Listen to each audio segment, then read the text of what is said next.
Hi, this is Lynn from Lynn's Garden in Port Orchard, Washington. And surprise, surprise, we've had some drizzle. I won't even call it rain because it's like 0.04 inches. But it was enough to bring out my first hibiscus flower. So I am very pleased this morning. This was a new plant, Midnight Marvel hibiscus, and it came in very, very small, and it's taken its time over the summer to grow. Next year, it should grow a lot faster because the roots are anchored now. But this is going to be absolutely gorgeous. And it is just loaded with blossoms. Just loaded. Look at all those buds. So in the next few days, it is going to be really pretty, hopefully, if we don't get downpours. Usually our rainy season starts the second week to the end of October and lasts until about April, first part of May. But this year it seems to be starting a little early. We are at the end of August, and I'm not complaining because we definitely do need the rain. We've been about 6 weeks without it. So the plants will really enjoy it. We're getting 58-degree temperatures at night, and once again, the plants are going to love it. Cooler temperatures, more water. And hopefully this all gets bloomed before our first frost, which the first frost doesn't usually come until sometime in November, sometimes even later than that. So I'm expecting that my Midnight Marvel will be well blossomed by then. But I'm excited. Look at how huge that blossom is. Absolutely huge. See if I can stick my hand in there. And that's not even fully open yet.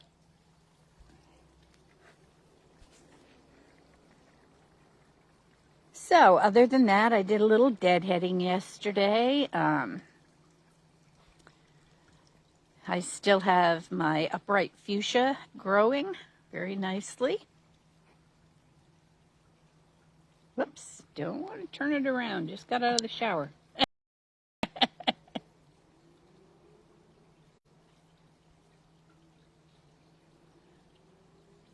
There's the upright fuchsia. So that's growing nicely. My phlox is still doing okay.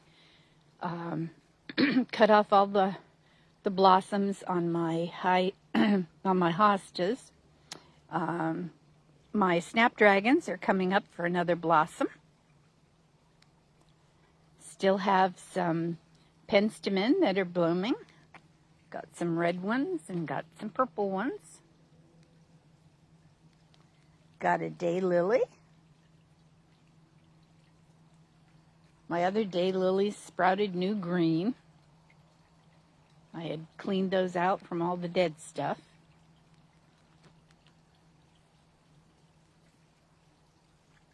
And I had deadheaded my dianthus, and that's got a few new blooms on it.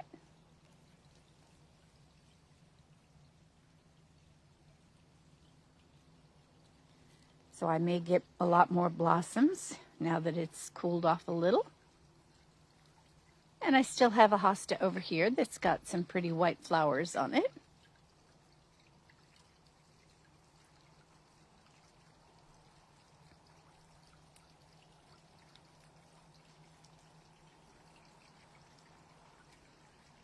And I was able to go to my neighbor's house and weed out all of the bindweed or wild morning glories out of my trellis. And then I tied up my evergreen clematis.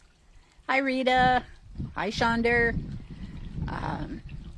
So that's all tied up and ready to expand. My other clematis, I think I'm just going to leave it this year because it just sprouted up and went crazy. So we'll see how that goes. If not, I'll clip it down next year and give it more energy. And have my camellia that's sprouting all new leaf. All that leaf on the end here that's a little bit lighter is all new. Chandra wants to know what's for breakfast. Whatever you decide to make, Chandra. And I've got my patch of black-eyed Susans going strong. Hi, Chris. Just hearing from another one of my sons. Black-eyed Susans. I've got one euthanasia and another one that's about ready to bloom over there to the right of the hosta. But this area kind of got destroyed this year simply because I had to cut back and cut off a large section of my California lilac because it was dead. And so the verdict is still out on this one. It seems to be growing new growth on the ends of it, but we'll see how it does in the spring. But I had to trample in here, so I kind of crushed a lot of my euthanasia and stuff. But they'll spread. And as you can hear behind me, maybe, my fountain's going. And it's funny, with the colder temperatures, the water spurts higher. And when it's hot, it doesn't spurt that high.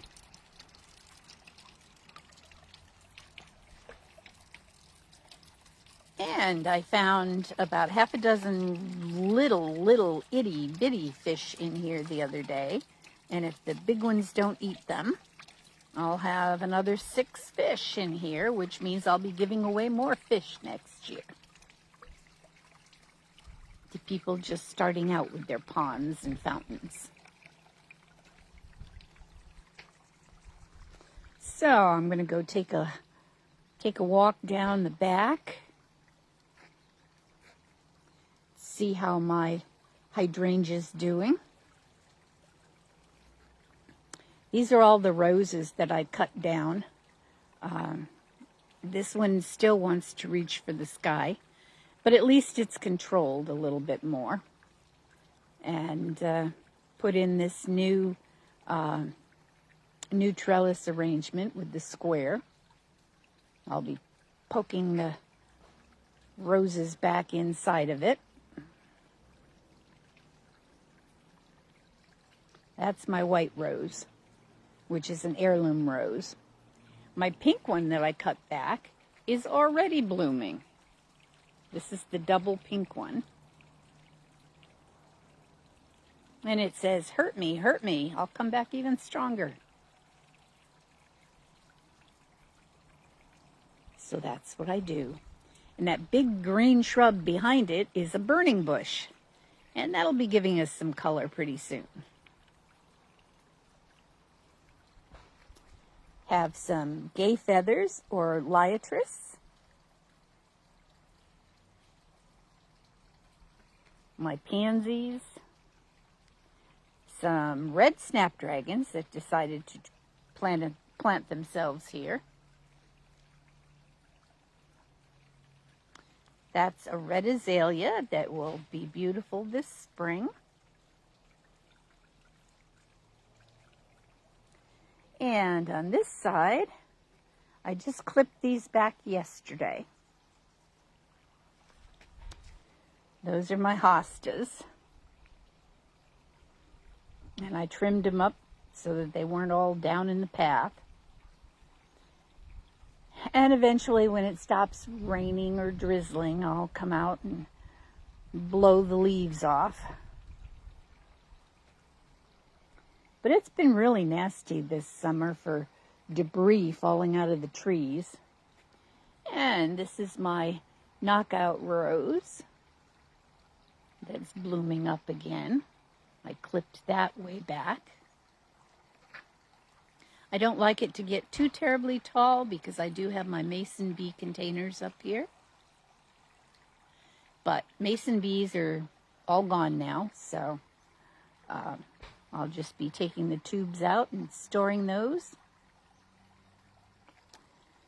And this is Chandra's pistache tree. It has nothing to do with pistachios. It's a Chinese pistache tree. Very fine leaves to it. And they do have some color when they first come out. Sort of a reddish brown. And this is going to be more of a canopy type tree, which will offer shade to this patio back here.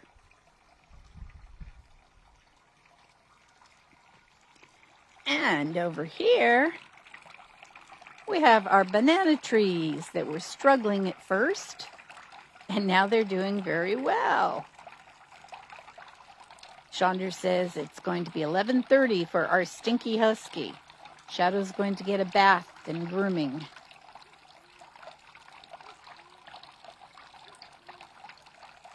So I'm really impressed with the banana trees. I'm going to have to get some hay and put that over them and cut them down once we hit our first frost and the leaves die down. I have to clip them down to 6 inches and then put some hay over them. And this vine growing on the back fence here, reaching out to me, is kiwi. And there's male and female back there. One of them you can't see because the lilac's in the way. But they're doing nicely too, just haven't produced anything yet. This was their 5th year, and they said it takes about 5 years before they produce. So I'm expecting great things next year. Hi, Carol from Connecticut. And I have my arborvitae, and there's some forsythia in there. There's a huckleberry, a wild holly that self-plants itself all over the place, a Japanese pyrrhus, and some daylilies. And here was my fig tree branch that broke off. See if I can get down here to see where it is on my, there it is. Anyway, I started it in a pot, and it was doing very well. So I thought, well, I'm going to put it in the ground. And when I dug it out of the pot that it was in, all the root system fell apart. So I said, okay, I'm just going to put you in the ground, water you really well, and see what happens. And I do have a mole, it looks like, that is going around it. So that was one of the problems. I moved my my Rosa Sharon tree recently because of the mole activity. And there's another Japanese pyrrhus. And I love how the new growth is nice and red. Gives color to the garden. And that is my panicle hydrangea.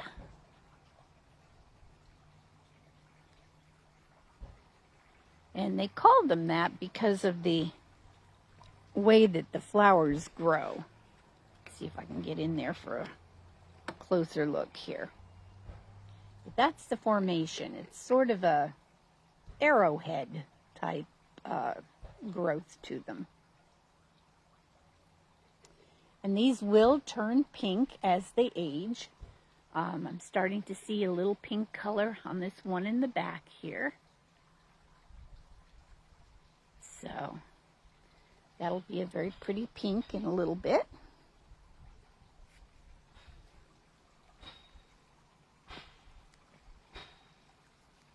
And I've got somebody over there in the other yard that is splitting some wood this morning. And this is my my Rosa Sharon tree, and it is not doing well. I had to transplant it from its place with the mole, simply because it wasn't doing well. And it has sprouted some new darker green growth on it since I moved it. So I'm hoping it'll make it through the winter. But it did not like the mole aerating its soil. So hopefully the fig will survive over there, because that's in the spot. And most everything here has died down. I've deadheaded a lot of things. I don't usually worry about my apricot rose. I just let that go.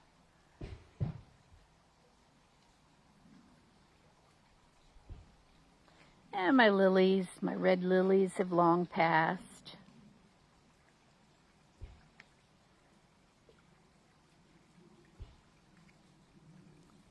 And my nice, pretty blue hydrangea has faded. I did some deadheading on that yesterday. I completely deadheaded this rose yesterday. So it really has nothing but the new blooms on it. And it's still got new blooms coming. Then it's got some that decided to bloom in the middle.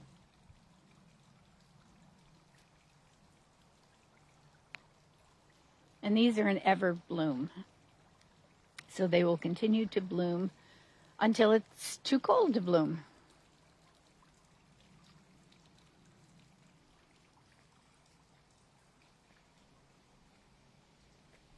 And I deadheaded my phlox back there yesterday. And a lot of my blue hydrangea.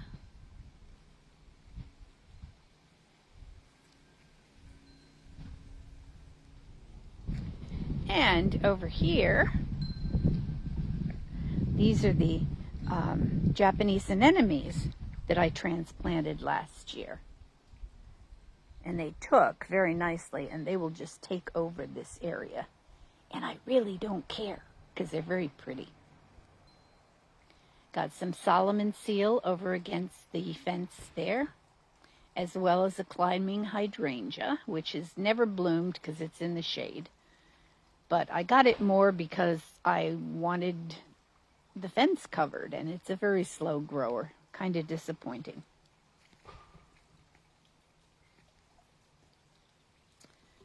And my other Everbloom rose. More hydrangea. And this spring, because I have such a hard time with foxglove, I mean, it grows natural here, all over the place, all over the roadsides. But in my garden, it dies. So I bought one this spring, and I figured, well, I don't know what color it's going to be, because it didn't say. And planted it back here, mostly in the shade under the pines. And it has just decided to flower, which is an unusual time. They are spring flowering. But our weather is all mixed up. And it's very pretty. It has kind of an orangey yellow inside to it, and then the red on the outside with yellow stripes. And it makes for a very pretty picture with the purpley blue hydrangea. Got some heuchera. Some lilies. These are a white lily.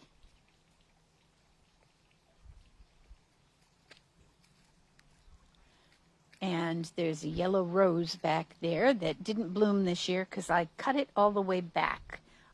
It had some diseased leaves last year that the leaves were just falling off. And I said, no, you don't. I'm cutting you back. You can start with new leaves. And it's slowly progressed. But it did not flower this year yet. And behind the bench, I have a variegated holly. And this one's supposed to stay low. It's only supposed to get to about 4 feet tall. But it'll give some variegated color to back here. And then, of course, my lilacs.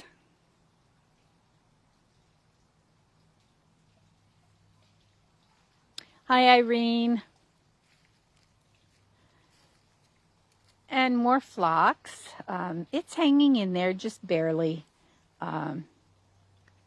But this is an area that I don't see too much from the patio, so, and it's right up against our woodlands here, so I just let it go. It can go to seed and propagate and go elsewhere. And more phlox. And on the other side of the path here, and as you can see, look at this. We are into fall, guys. See the leaves. Over here on the other side of the path, I do have another upright fuchsia.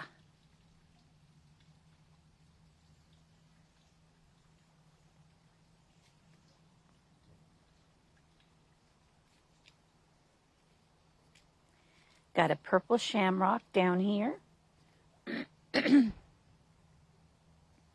Hosta.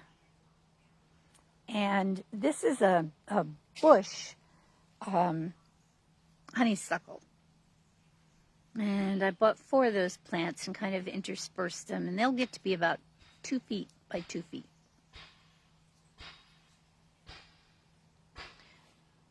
Gardening is a very, very slow process because you have to buy the plants small, unless you've got tons of money. And then you just have to let them fill in the space, but you've got to give them plenty of room to fill in that space.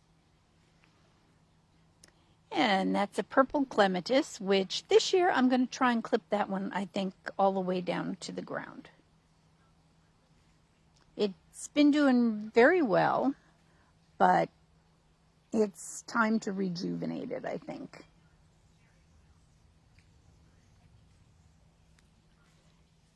And I've got a thumbs up from someone. Got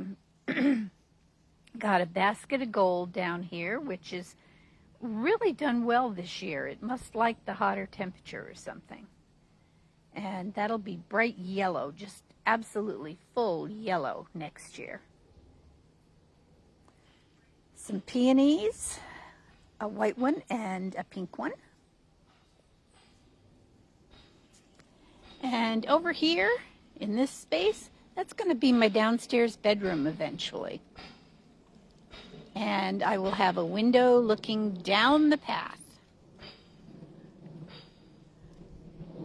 Well, I'll have a lot of windows, but the way I'm going to have my bed facing, this will be my view.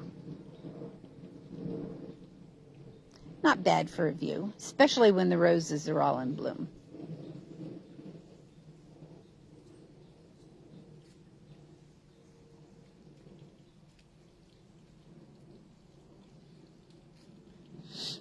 And on this side, next to that upright hydrangea, I do have another one here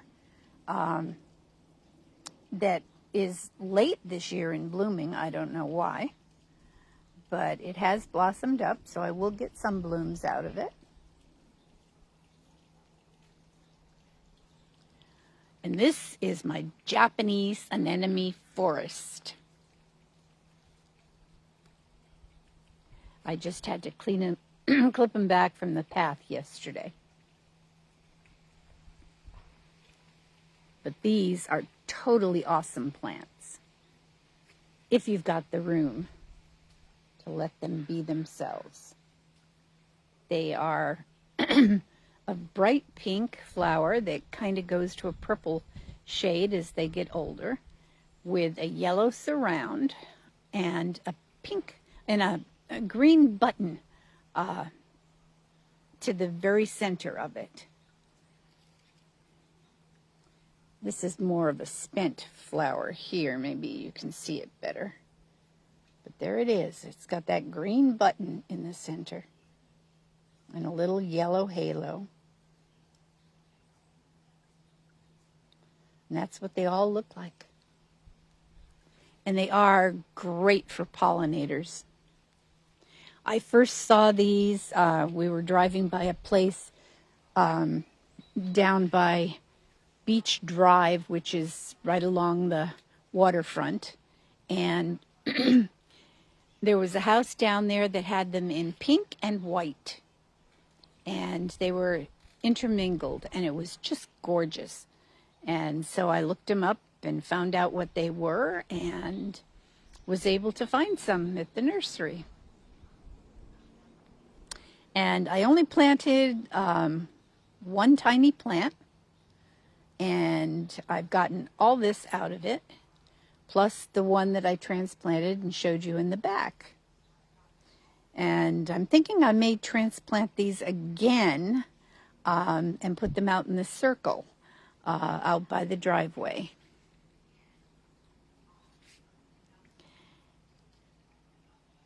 Got my geraniums. And wouldn't you know it,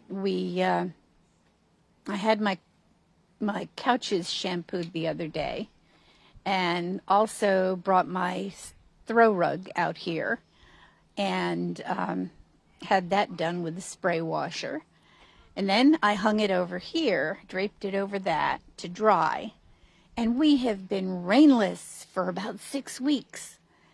And wouldn't you know, that night it picked the time to rain. So I had to wait a little extra time before we could take the rug back in. And over here I have my cactus, which only blooms in the summertime when I put it outside.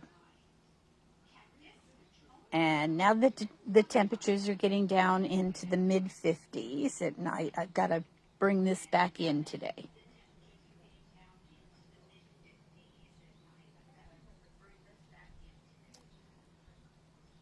And here's the jasmine.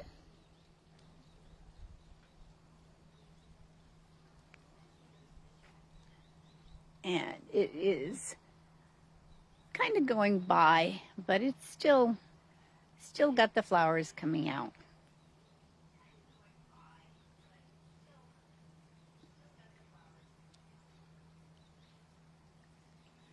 And up over my archway, let's see if I can zoom in. That is a Russian silver lady vine. And it has very, very tiny, wispy white flowers.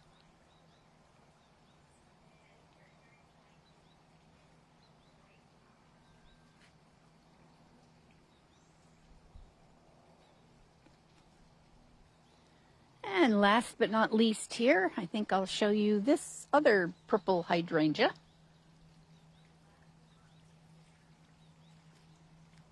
This was a transplant. I had it farther back in the yard, and it wasn't doing well. And so I transplanted it and put it up here, and it loves it. It obviously likes a bit more sun than the other hydrangeas.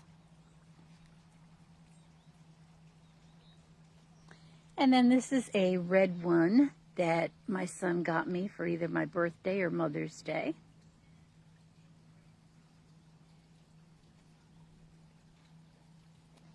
And this little guy here was a leaf off of my hibiscus that came in.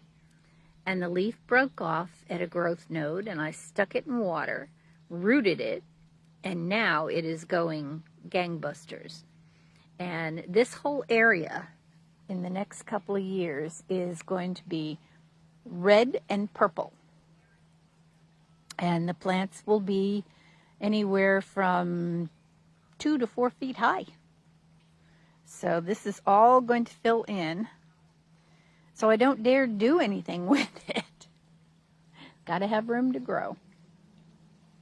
And my yellow potentilla.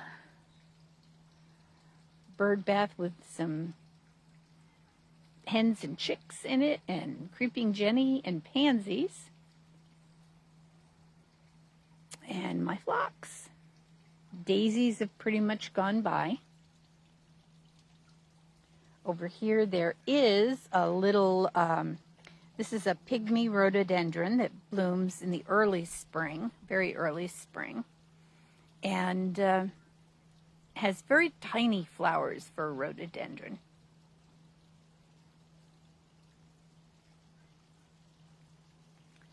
And I still have a daisy in there.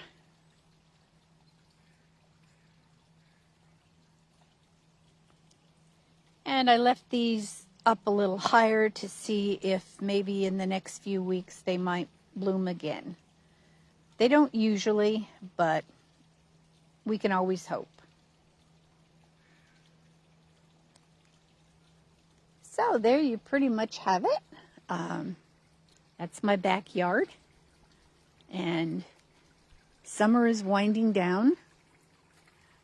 I've got my hollyhocks, and most of those are that look like buds are not buds. They're actually forming seeds.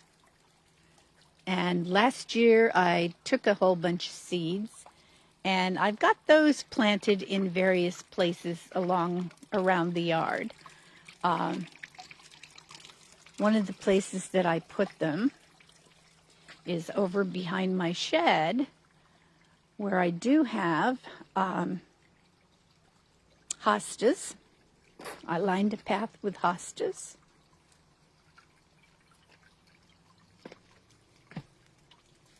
This is the bindweed. I've got to get it again. Just takes over everything.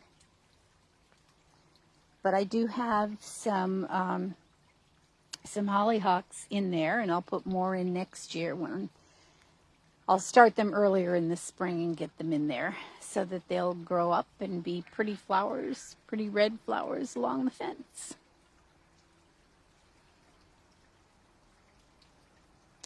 Some of my yard art.